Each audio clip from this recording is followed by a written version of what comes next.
Olá pessoal, eu sou William Mendes, fui dirigente sindical bancário durante quase 2 décadas e hoje estou estudando um pouco a respeito do movimento social e sindical brasileiro e a gente está às vésperas de um processo eleitoral em 2022, talvez um dos mais definidores do futuro do Brasil e do povo brasileiro.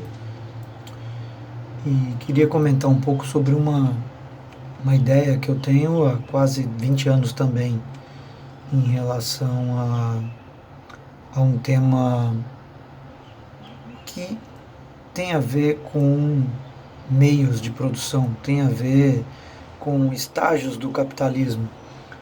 Eu falo dos meios de comunicação, dos meios digitais, da internet, das redes sociais, né, da tecnologia de comunicação global nessas 2 primeiras décadas e início da terceira década do século XXI, em um mundo hegemonizado pelo capitalismo financeiro. Eu fiz um artigo para essa revista, para esse livro, né, um livro coletâneo, muito legal inclusive, a organização da Cleusa Slaviero, lá de Curitiba. Depois da Tempestade é um livro que organiza textos de autores, de pessoas que contribuíram com esse livro, para pensar um pouco o Brasil, né, nesse ano eleitoral, numa volta provável de Lula à presidência ou de um grupamento mais progressista, da derrota do bolsonarismo e de toda essa onda de ódio que dominou o Brasil desde o golpe de Estado em 2016. E eu fiz um artigo resgatando um tema que eu penso nele mais ou menos desde 2003, 2004. Estamos fazendo aí 20 anos, desde quando eu virei dirigente sindical, como bancário do Banco do Brasil, que foi praticamente a vida toda. O nome do artigo é Pela Construção de Sistemas Públicos de Comunicação Social no Brasil. Eu diria, inclusive, não só no Brasil, mas nos países do mundo. E o que é um pouco a ideia?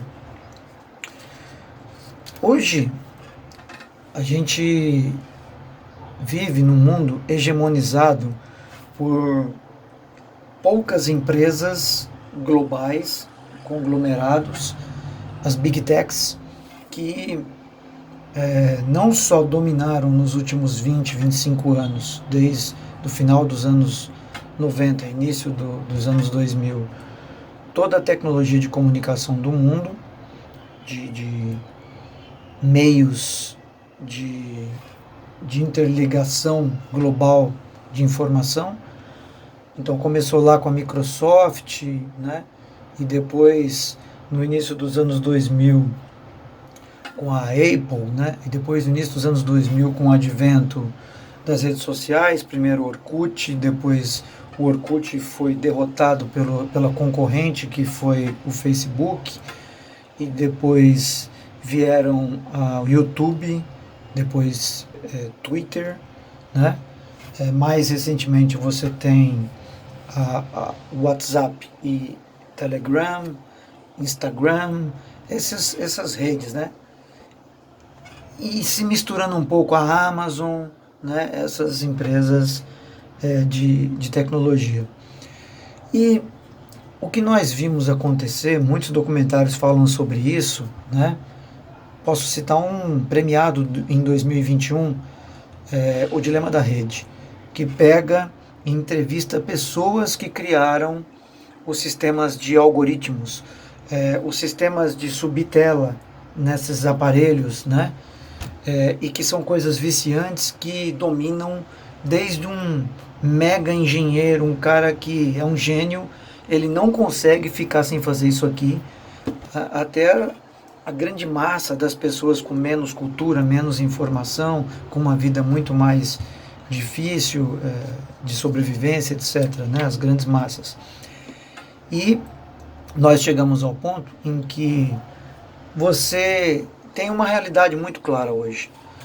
Nós, cidadãos do mundo, 7 bilhões e 200, 7 bilhões e meio de pessoas no mundo, não somos mais do que commodities para esses poucos humanos donos dessas coisas, né? Nós somos commodities. Então, o perfil do William no Facebook, no Twitter, no Instagram, nessas contas dessas empresas, né? Um e-mail meu lá no Gmail, na empresa Google ou outras, Yahoo, etc., nós somos mais do que commodities. Por que nós somos commodities? Porque nós somos feijão, nós somos soja, nós somos pó de minério de ferro.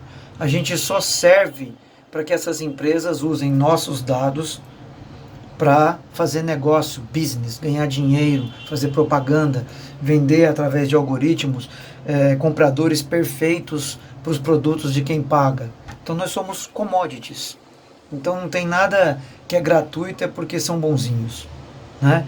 Só que com o passar dos últimos 10, 15 anos, esses sistemas de algoritmos, esses donos dessas empresas, passaram a manipular as pessoas no mundo.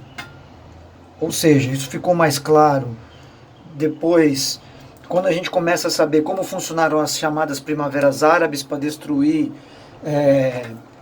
governos nos países árabes que eram seculares. Então você, através de manipulação de povos, incentivando pessoas a serem contrárias a governos, então você foi lá e destruiu a Líbia, destruiu Egito, destruiu o Iraque, dinastias seculares e que eram parceiras do grande império, né? Já foram parceiras quando interessou o Império Britânico, o Império Francês, o Império Americano mais recentemente, e que tudo equivale à disputa de poder, de hegemonia no mundo. E o interesse todo foi colocar as empresas de petróleo dominando os poços de petróleo nesses países, porque é uma disputa pelo petróleo no mundo. E aí chegamos onde chegamos. Atualmente a gente tem aquele sujeito que dizem que é o maior trilionário do mundo, dizendo que vai comprar uma dessas redes sociais, o Twitter. Ele quer ser dono exclusivo de uma das redes sociais. Quantos centenas ou bilhões de pessoas participam dessa rede? Você tem a outra lá do Facebook. E aí vai. Então, a gente chegou num ponto em que o capitalismo está transitando por isso. É só você pegar como funcionam os sistemas financeiros. É tudo virtual, é tudo digital. E governos têm sido derrubados através dessas ferramentas, desses meios, né, que fazem parte da dominação global das grandes corporações. E eu tenho comigo que nós que fazemos o enfrentamento ao modelo capitalista no mundo, nós que somos de esquerda, progressistas, libertários, né, independente do nome que se dê a esse grupamento de pessoas no mundo que pensam um mundo solidário, não capitalista, suplantando essa forma de organização, de exploração dos seres humanos e dos meios, né, dos recursos. O capitalismo está destruindo o planeta. E isso está claro para vários cientistas e estudiosos do mundo. Eu entendo que nós temos que criar esses meios de forma pública. Então, um eventual governo no Brasil progressista, de esquerda, que consiga, numa batalha duríssima e que acredito que será violenta também, e violência é um monte de coisa, né? Prender pessoas inocentes é violência. Prender pessoas para que elas confessem coisas que não fizeram, isso é tortura. Isso foi feito, por exemplo, na Operação Lava Jato. Esse projeto em parceria com o Império Norte-Americano para destruir o Brasil, que se transformava numa potência eventual no século XXI, né? Já era a sexta economia. E então a gente está falando de disputa de poder global, né? Estados Unidos, que não aceita um novo grupamento, BRICS, por exemplo, suplantá-lo. China, Rússia, Índia, essa questão de disputa global. Eu entendo, que é o que eu falo nesse artigo, que nós temos que, para não ficarmos à mercê de nos bloquearem, nos eliminarem, como seria, por exemplo, o Twitter, onde um único dono não permita que ninguém fale diferente ou contrário ao que ele defende. Isso já tem acontecido. Todos os dias a gente é suspenso, bloqueado, impedido nessas redes sociais, porque às vezes inventam alguma desculpa de que a gente extrapolou regras. No entanto, o ódio se disseminou através dessas redes. Não há limites para o ódio, porque o ódio gera visualização, gera maior visualização. A mentira, o próprio documentário Dilema da Rede, você tem essas informações. A mentira se espalha 6 vezes mais rápido do que uma fonte de informação verdadeira.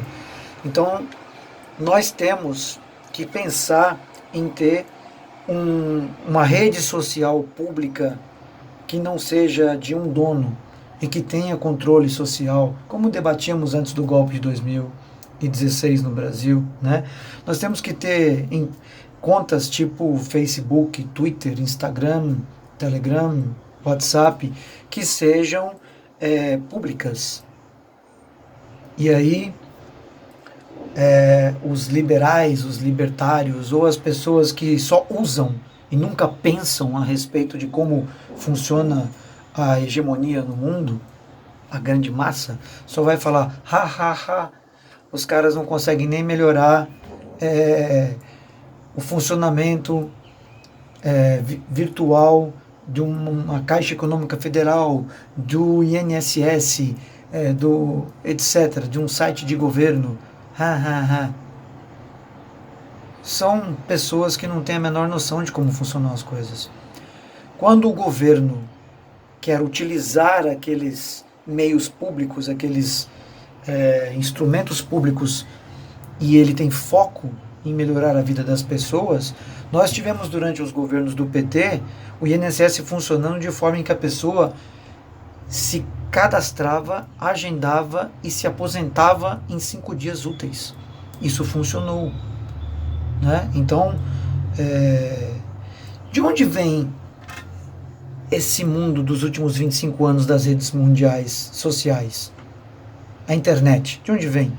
Vem de recurso público. Olha o Noam Chomsky dando uma aula explicando sobre isso, que quem inventou esses meios, a própria internet, nos anos 70, depois mais quando ela explodiu nos anos 90, foram recursos públicos, universidades financiadas com recursos públicos. E aí vai lá um bonitinho e adquire o direito daquilo e toma para ele. Privatiza o que é público. Privatizar significa privar. E aí todo mundo acha que privar os outros das coisas é bom. Então, entendo que a gente tem que pensar para proteger um país, uma cultura milenar de continuar existindo. Nós não podemos ficar à mercê de um dono, João, Maria, Cláudio, Pedro, para não falar o nome desses canalhas, donos dessas empresas, o primeiro mais trilionário do mundo, o segundo, o terceiro, o quarto, que são donos de todas essas empresas, meios do capitalismo, né? Os donos dos grandes bancos, etc.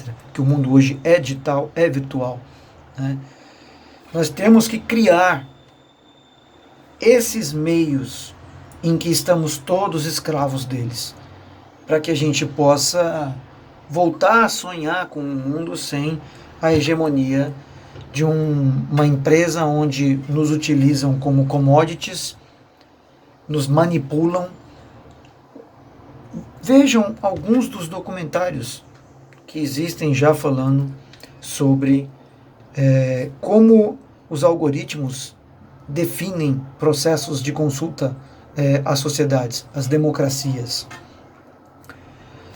Empates técnicos entre duas formas de visão de mundo numa eleição podem ser decididas através de fake news, através de convencer pessoas, de manipular comportamentos que as pessoas... Eu não preciso, por exemplo, que as pessoas votem no Lula na eleição do Brasil em outubro, por exemplo. Eu só preciso que a rejeição à política, a tudo isso que está aí, seja maior do que a rejeição ao Bolsonaro, ao bolsonarismo. Então você trabalha nisso quando chega os últimos períodos, as últimas semanas, os últimos momentos de uma eleição. Faça com que as pessoas não vão votar. E aí uma minoria que está mais engajada pode decidir qualquer processo eleitoral. Uma mentira contada numa sexta-feira pode decidir uma eleição durante o domingo. E isso não vai ser impedido. Não há como impedir isso neste momento dessa transição histórica tecnológica. Não há. Por isso que as democracias acabaram. É isso. O vídeo já está com 17 minutos. A ideia um pouco é essa, né?